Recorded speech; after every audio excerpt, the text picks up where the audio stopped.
of the sweet country air.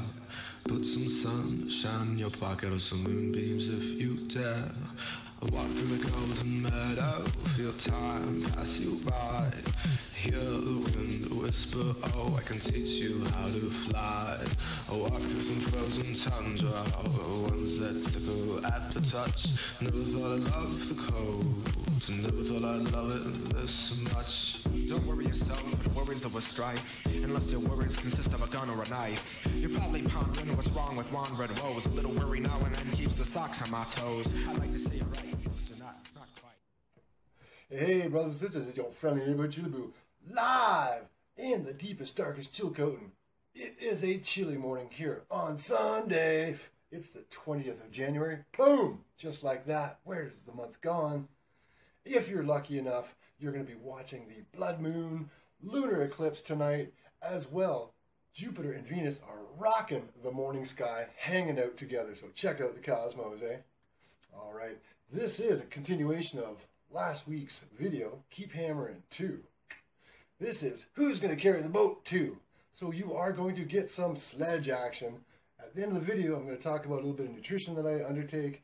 As well, there is a bit of a overlay of Goggins talking, and I'll extrapolate on that because some of the things that Goggins has gone through resonates very deeply within me and my own experiences. So I'm here to extrapolate on that. Just give you guys an update that I appreciate your sentiments, your thoughts towards me. Trust me, this has been a long time, man. This has been going on most of my life. So when it comes up, I have some tools and skill sets available that help me deal with it. So I'm just sharing this. So maybe those of you that have similar experiences or endure similar hardships in your life, know that it is within you to overcome. All right. Like I said, I've got the mic set up, movie makers open. I'll let you guys get on with this beautiful sunrise from yesterday morning. The quotes that you will see on the screen are from Rumi. So remember, you take care of yourself so we can take care of one another. Enjoy the video. Have a great day, eh?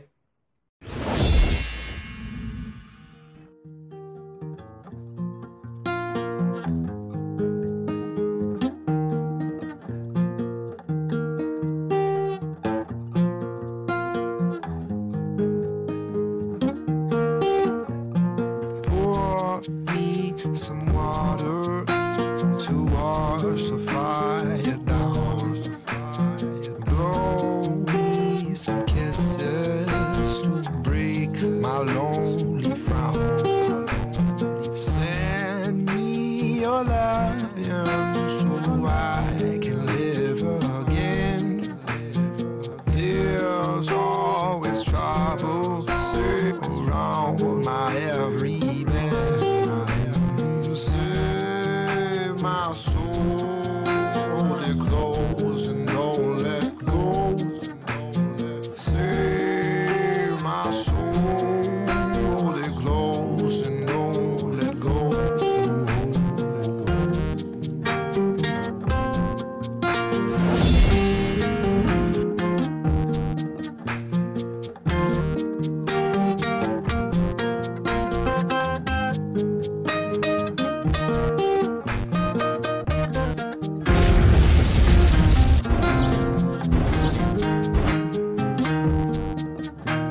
So I was just an insecure, scared kid.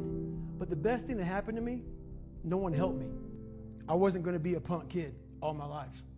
So the only way I could turn it around was to suffer.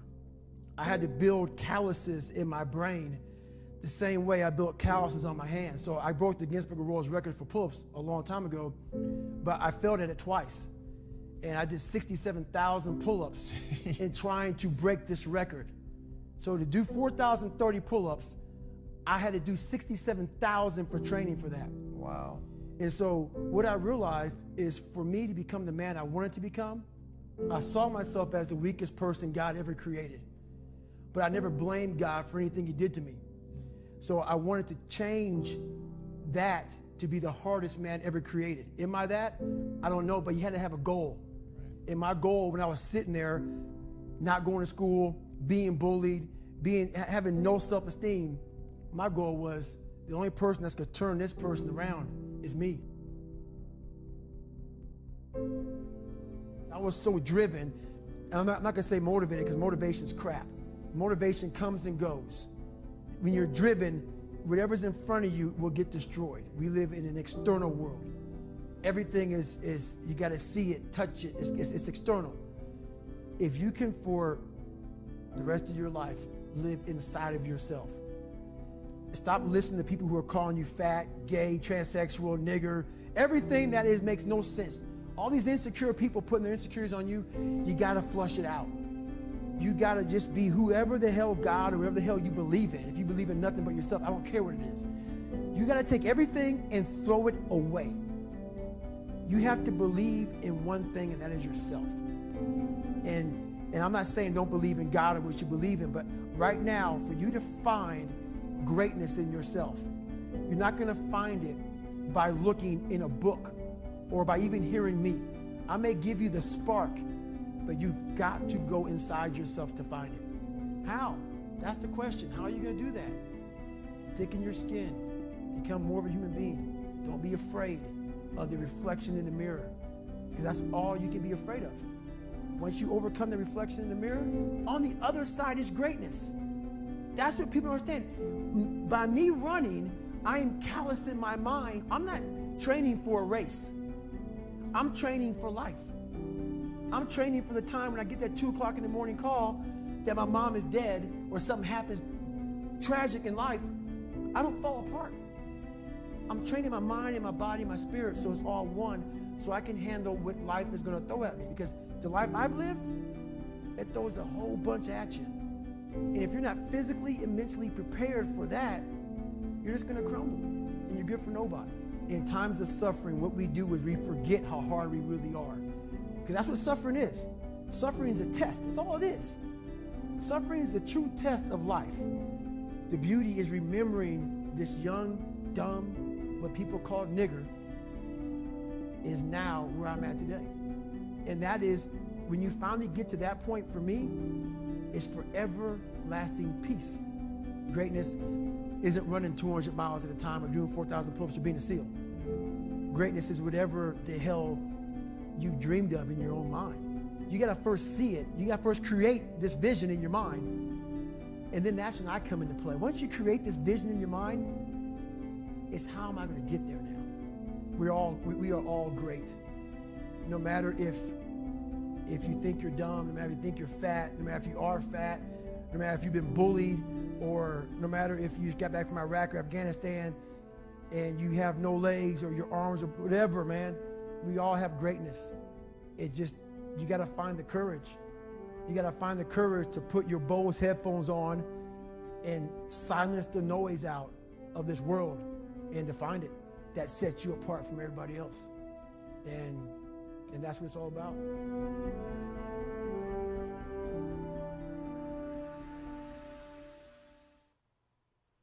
So David's upbringing sort of resonates deeply with mine due to the compounded effects of emotional and physical abuse. He extrapolates that on his book, Can't Hurt Me. He talks about how there's a lot of defining moments and events that happened in his life that could have had a very detrimental effect in the long game of things, but he persevered.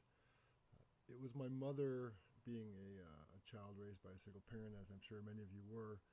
It was my mother that had a very heavy hand, very physically, emotionally, and mentally abusive, and it was of no real fault of her own, because it was learned behavior, in which I touched on in my late teens and early 20s, as I identified this cycle of violence that had permeated itself through several generations of our family. Again, I'd been going through a lot of things over the course of my life, involvement with particularly hard drugs and a hard lifestyle associated with that, from street corners to suburban bedrooms. The craziness of the urban jungle imprinted itself on me and had a detrimental effect. That, as you can tell, I've persevered.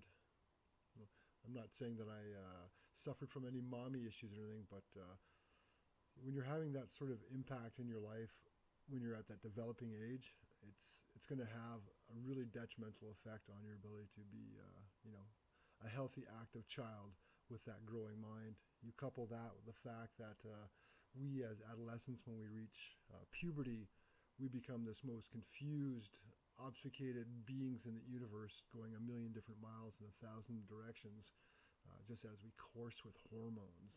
So it exacerbated the situation and lent itself to me finding solace as a junkie, so to speak, for a couple of years, and being on the streets until my late teens. But I digress. There is a great deal to be learned. Again, I highly recommend either the audio version or the paperback by Goggins, Can't Hurt Me, because I am sure there will be many examples in that book that will give you some fuel to look at where you're at and sort of take stock of how you've gotten to where you are in life, and things that we all deal with, because we are all dealing with shit. Doesn't matter how tight the game may be, there's always going to be issues. I've said in the past that life is the hardest job that we'll ever have, and I guess the experiences that we have, good and bad, make up the blueprint of how we're going to progress through doing that job as we cruise along. It is those bad experiences, those negative experiences in your life, and the ability to overcome and dig deep, both mentally and physically, and overcome hardships. And people with extreme handicaps, I have a lot of respect for them, because those that can dig deep and carry on with their life and have some semblance of normalcy, those are true heroes. And then those of us that have our mental health issues to deal with, again, unless you suffer from depression or any other mental health issues, or have PTSD, you can't just sort of draw a conclusion and say, well, why can't you just suck it up or deal with it? Because unfortunately, the mind, being the complex playground that it is, does not warrant it. So we're almost done here, working on our body, mind, and soul. I'm going to be finishing up my 21 minutes of sledging. I'll see you guys later, and again, thank you for your time.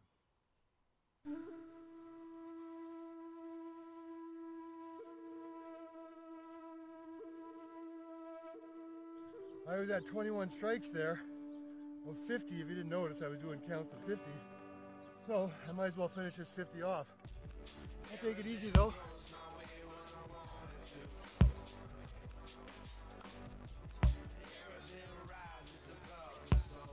Then we'll go inside and I'll show you what I have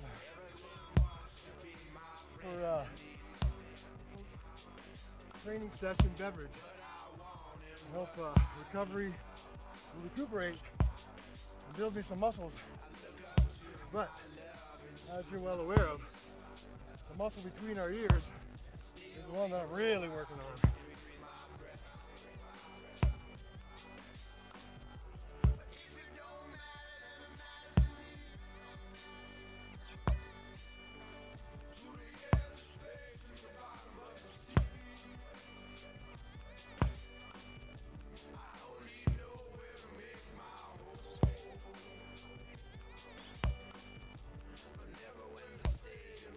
I'm using 4, a 16 pounder. Obviously I got the old weight vest on. decide to throw in 5 body weight dips at every 50 count.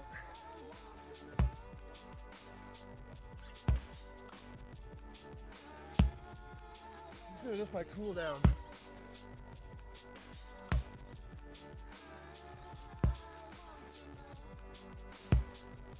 It was a cardio conditioning. I did do a half hour of body weight training down in the dungeon where the sunrise was going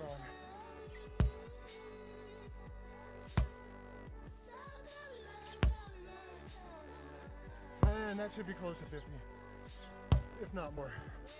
You know who's to go. You know who's gonna carry the boat, right? You're damn straight. I'm carrying the boat. Let's go inside.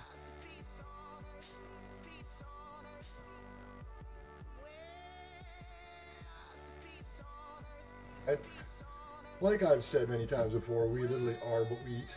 You know, what you eat today is your fuel for tomorrow, basically. Things gotta get processed, and your body's gotta absorb the nutritional value, the nutrients, or whatever that is in what you eat. So we try to eat as quote unquote real food as possible. But back in my days of being a gym rat and lifting weights and stuff, I've literally tried every over-the-counter supplement, whether it's a cell volumizer or something to blast your muscles or something you take before you work out so you can go in the gym and you're gonna be like, I gotta lift all these fucking weights. All sorts of shit. Again, it comes down to putting real food in your body, you know. So being a huge proponent of eating real food, as I've gotten older, I stopped using supplements along the way, just eating food. But now that I'm in my early 50s and I'm putting a lot more demands on my body, and as we age, certain things go downhill. So I've implemented a protein powder once a day into my fruit smoothies, as well as some vitamins. Some people take vitamins. But there's also this. This is branched chain amino acids. BCAAs are literally the building blocks of muscles. So this is something that you can take, you know, have it in your drink while you're having a training session, or you can use it in recovery.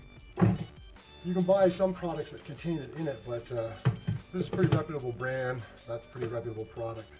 Aside from that, there's a little list of some vitamins. I'm seeing a B complex, I'm seeing vitamin D, specifically up here if you live somewhere where the seasons, particularly the winter, is long. The sun is not so rampant at times, even though today, look at that outside, eh? You were there. So yeah, a little bit of that, krill oil, because we don't eat a lot of fish, and folks generally don't get enough magnesium, especially as we get older in our diet. So we're taking a magnesium supplement. Nothing too crazy, nothing too goofy. Again, sourcing most of our nutritional values and nutrients and values and minerals from real food, but again, we're putting a lot of demands on our body by our training regimes. So part of training hard and training smart is also feeding and taking care of the machine. As much as this is, it's this muscle, remember what I said, all right? So I've got stuff to do. You have a great day. Stay away for a while and breathe my breath.